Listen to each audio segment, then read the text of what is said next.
రాబోయి చందమామ. నాకన్నీ తెలుసు కాబట్టే చెప్తున్నానే. నేనే కాదు, ఈ కేసు ఎవరు తీసుకున్నా ఓడిపోతారు. ఫండమెంటల్స్ కూడా తెలియకుండా కేసు ఎలా ఒప్పుకున్నావని జడ్జి గారు ఫస్ట్ కేసు వాదించే వాళ్ళనే తిడతారు. అది కాదు నేత్ర. చూడు, మనం చేసింది కరెక్ట్ అనడానికి ఒక్క ఆధారమైనా ఉండాలి. మనం చేస్తున్నది ఏది కరెక్ట్ కాదన్న విషయం నీకు తెలుసు, నాకు తెలుసు. కోర్టుకు వెళ్లడం వల్ల ఉన్న కొద్దిపాటి పరువును కూడా బజారుకి ఈడ్చుకోవడమే అవుతుంది. ఏంటి నేత్ర నువ్వు? నాకేదో ధైర్యం చెప్తావనుకుంటే ఇంకా నాకు భయాన్ని నూరిపోస్తున్నావు. నేను భయాన్ని నూరిపోయడం కాదే, ఉన్న విషయం చెప్తున్నాను. నీ వైపు న్యాయం లేదు. చూడు నేత్ర, న్యాయం ఉందో లేదో అది కోర్టులో జడ్జి గారు నిర్ణయిస్తారు. నేను చేసింది తప్పే అయితే ఆయన శిక్ష విధిస్తారు. జడ్జి గారి తీర్పుకి నేను కట్టుబడుంటాను. ఏదైతేనే నా మెళ్ళో తాళి పడింది. నేను భరత్ భార్యనని 10 మందికి తెలిసింది. నాకచ్చాలు. చనిపోయే నన్ను బతికించిందే ఆయన. ఇప్పుడు ఆయన కాదంటే నేను ఎలా బ్రతకాలి అని జడ్జి గారినే అడుగుతాను. జడ్జి గారే నాకేదో ఒక న్యాయం చేస్తారు. పగటి కలలు కనక రుద్ర. సరే అలాగే, కానీ జడ్జి గారి దగ్గరికి వెళ్ళి చెప్పుకోవడానికైనా నా కేసు ఎవరో ఒకరు వాదించాలి కదా. ఆ పుణ్యం నువ్వే కట్టుకోవే. ప్లీజ్ నేత్ర, ప్లీజ్ నేత్ర, ప్లీజే, కాదనుకు. ప్లీజే, ప్లీజ్ నేత్ర. ఇంత రిక్వెస్ట్ చేసుకోవాలా? ప్లీజ్ నేత్ర.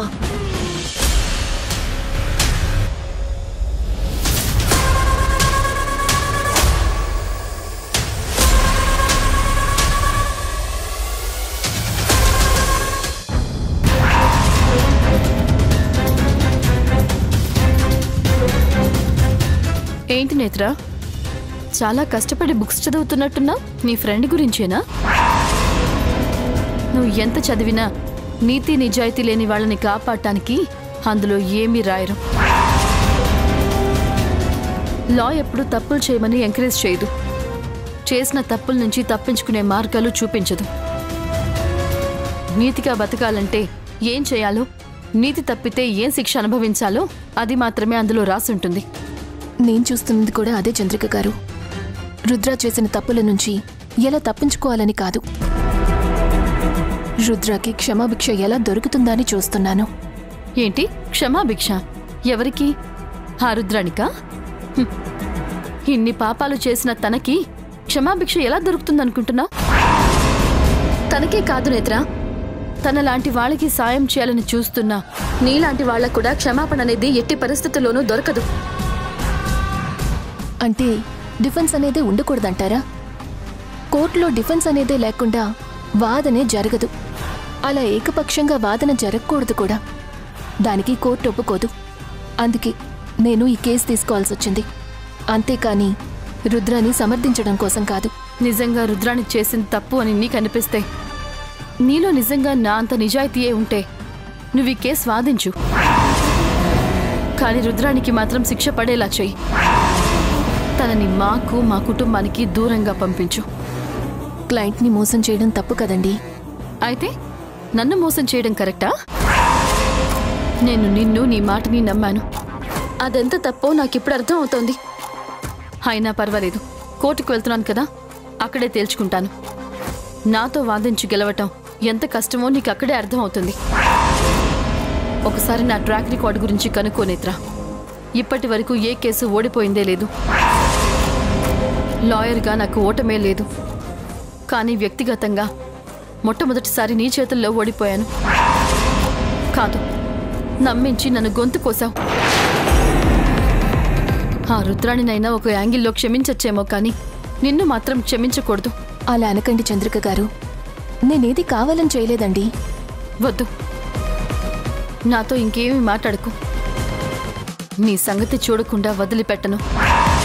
నా జీవితంలో నన్నింత నమ్మించి మోసం చేసిందెవరైనా ఉన్నారంటే అది నువ్వొక్కదానివే. చెప్తా.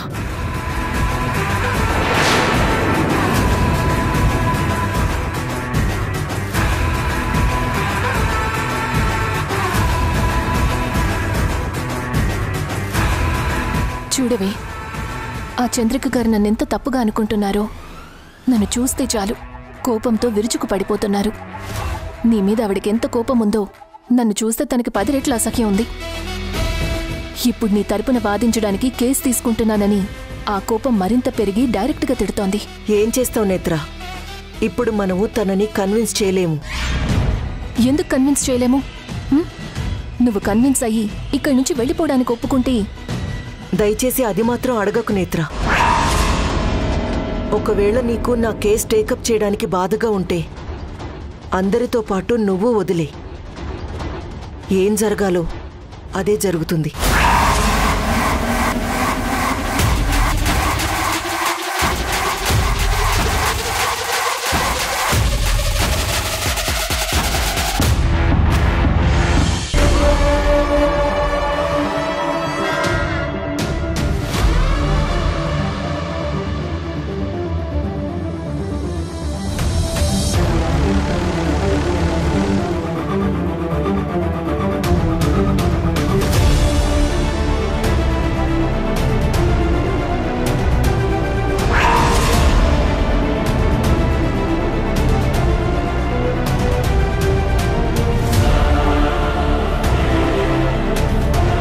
ఏమండి, మీరింతవరకు భోజనం చేయలేదు.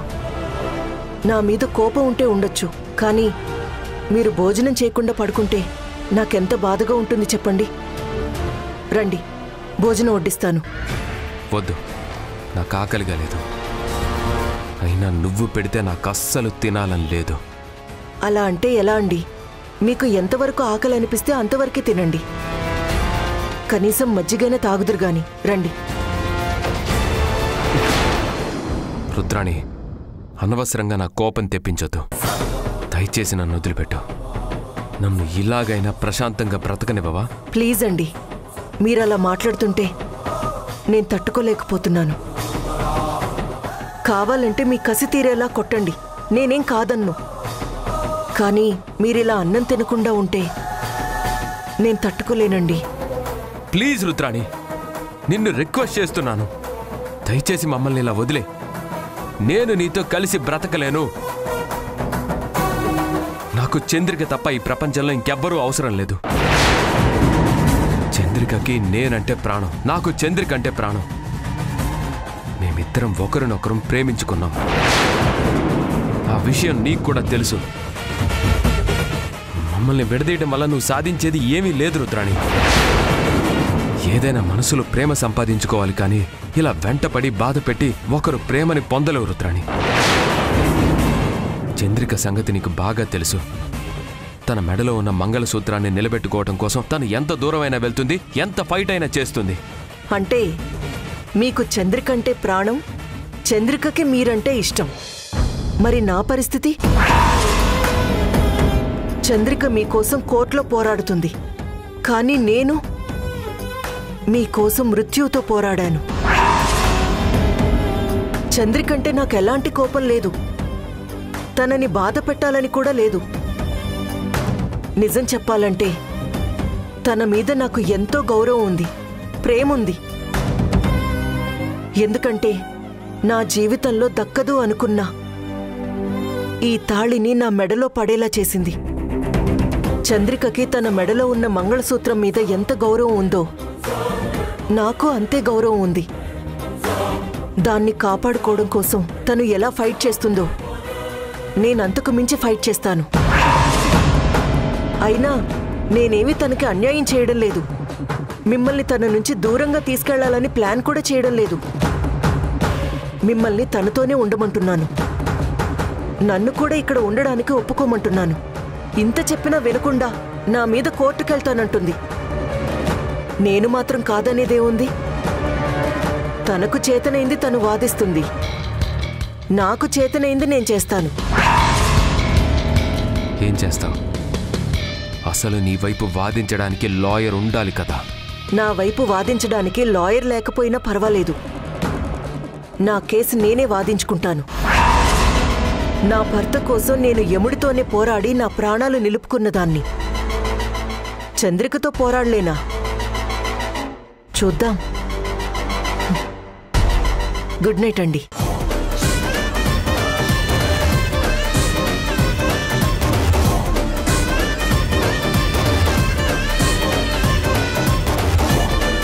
నా మీద కోపంతో భోజనం చేయకుండా పడుకోకండి.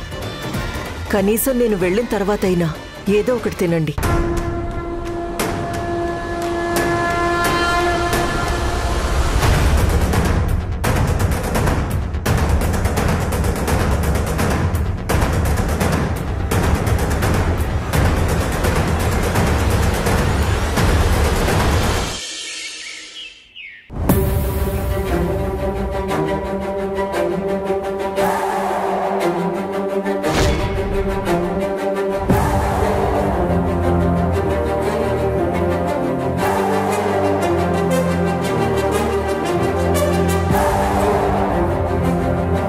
ఈ రోజు నువ్వు చేస్తున్న పోరాటం నీకోసం మాత్రమే కాదు చంద్రిక.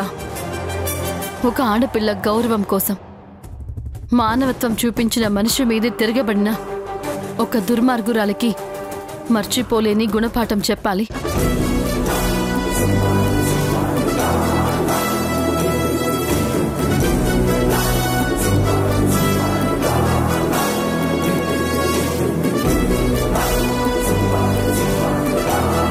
యాండి ఇదిగో చంద్రిక, ఎవిడెన్స్లన్నీ రెడీ చేసి పెట్టాను. పిటిషన్ కాపీ రెఫరెన్స్లు కూడా ఉన్నాయి, ఒకసారి చెక్ చేయి.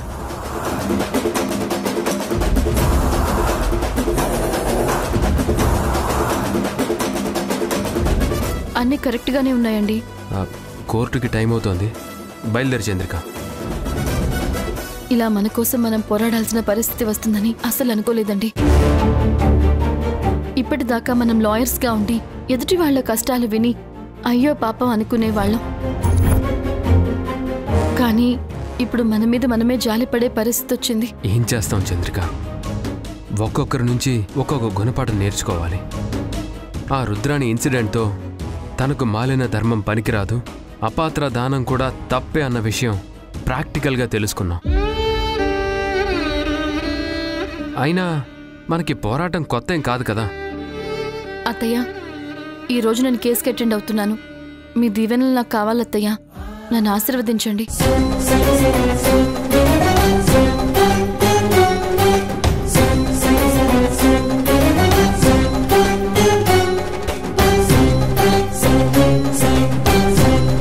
ఇప్పటి వరకు అన్ని కేసులు గెలిచావు. అవన్నీ ఒక ఎత్తు, ఈ కేసు మరో ఎత్తు. ఎందుకంటే ఇందులో నువ్వే లాయర్వి, నువ్వే విక్టిమ్వి. నువ్వు కేసు గెలిస్తేనే నీకు నీ నల్లకోటికి గౌరవం,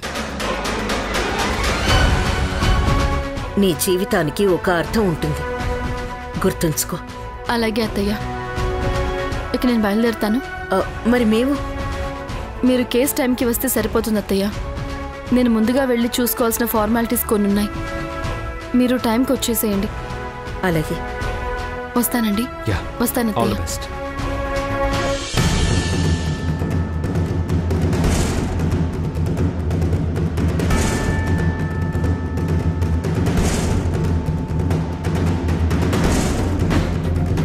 నేత్ర, ఏంటి నువ్వు ఇంకా ఇలాగే ఉన్నావు?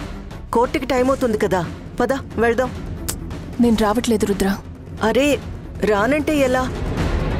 కోర్టులో నా తరపున వాదించట్లేదా? నా కేసు టేకప్ చేసావు కదా.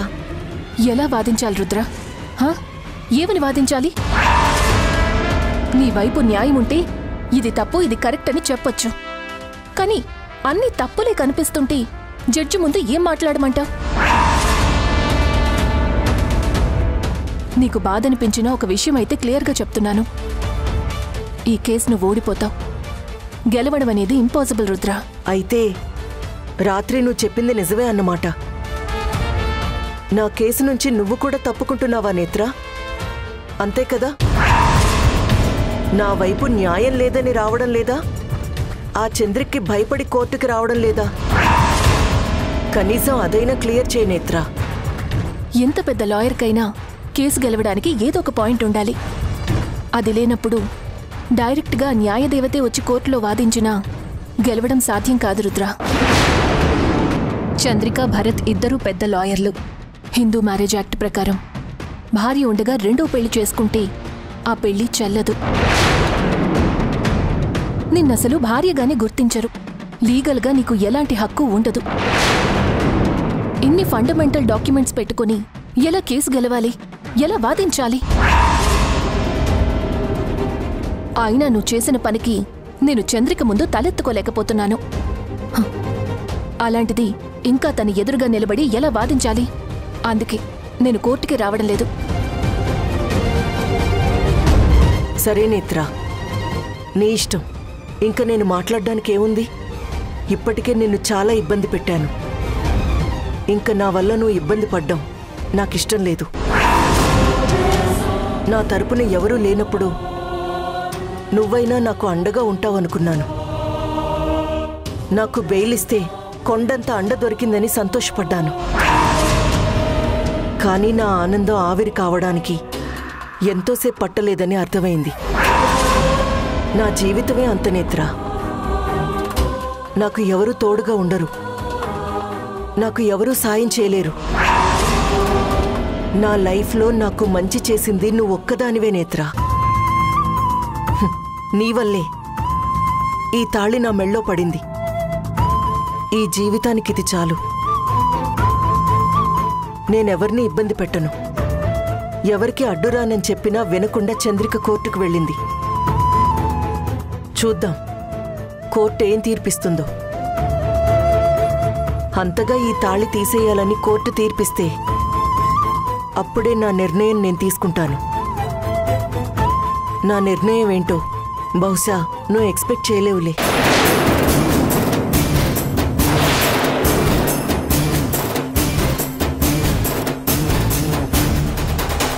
ఏ నిర్ణయం తీసుకుంటుంది?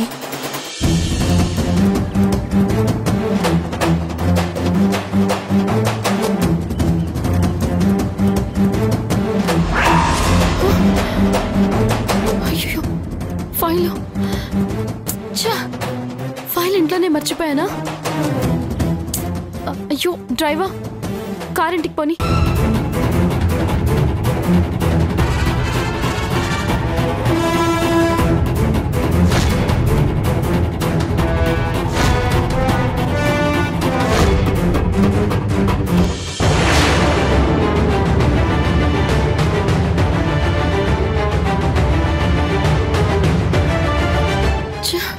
ఆయన 1కి 2 సార్లు చెప్పారు, అయినా అది ఎలా మర్చిపోయాను? అయ్యో అయ్యో, ఎక్కడ పెట్టాను? అయ్యో,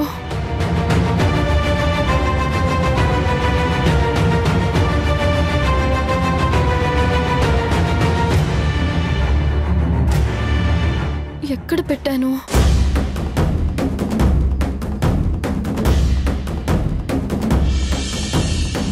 మీరు వెతుకుతున్నది ఈ ఫైల్ గురించేనా చంద్రిక?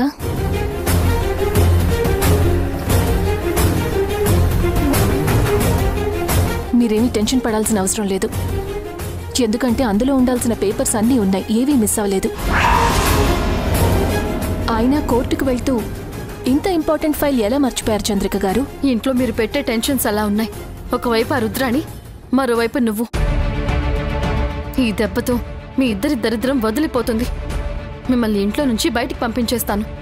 మీ దగ్గరున్న ఆధారాలతో కేసు గెలవాలనుకుంటున్నారా చంద్రిక గారు? నువ్వు కూడా అడ్వకేట్వే కదా, నీకు తెలిసే ఉంటుందిగా. చెప్పు, నేను ఈ కేసు గెలుస్తానా ఓడిపోతానా? ఓడిపోతారు. అది నీకున్న ఎక్స్పీరియన్స్. కేసు ఎలా గెలుస్తానో చూడ్డం కోసమైనా నువ్వు కోర్టుకి రావాల్సిందే నేత్ర. సీనియర్స్ని ఫాలో అయితే కొంచెం నాలెడ్జ్ కూడా పెరుగుతుంది. మీరు కేసు గెలుస్తారని అనుకుంటున్నారు, కానీ మీ భర్తని దూరం చేసుకోబోతున్నారు. ఆ విషయం మీకు తెలుసా? వాట్? అవునండి. ఇప్పుడు మీరేం సాధిస్తారు? రుద్ర చనిపోతుంది అంటే జాలిపడి నా భర్త తాళి కట్టారు, ఆ పెళ్లి చెల్లదు, రుద్రని ఇంటి నుంచి బయటికి పంపించండి అంటారు. కోర్టు మీ అభ్యర్థనకి నో అనదు, ఓకే చెప్తుంది. కానీ కానీ భరత్ గారిని జైలుకి పంపిస్తారు చంద్రిక గారు. ఎందుకు? ఎందుకంటే స్పృహలో లేని ఒక ఆడపిల్లకి తన కన్సర్న్ లేకుండా తాళి కట్టడం నేరం. అలాగే భార్య ఉండగా రెండో పెళ్లి చేసుకోవడం తప్పు. That's a crime, punishable offence. B&A section 82/1 ప్రకారం జీవిత భాగస్వామి బ్రతికుండగాని మరో వివాహం చేసుకుంటే ఆ నేరం చేసిన వ్యక్తికి 7 సంవత్సరాల జైలు శిక్ష మరియు జరిమానా విధించబడుతుంది. అండ్ B&A సెక్షన్ 836 ప్రకారం ఓ ఆడదాని మెడలో తాళి కడుతూ ఆ పెళ్లికి చట్టబద్ధత ఉండదని తెలిసి కూడా పెళ్లి చేసుకోవడం అంటే మోసం చేసి ఓ ఆడపిల్ల జీవితాన్ని నాశనం చేయడం. This is all punishable offence. దీనికి 7 ఏళ్లు గ్యారంటీ. ఇందులో మీరేది కాదంటారు?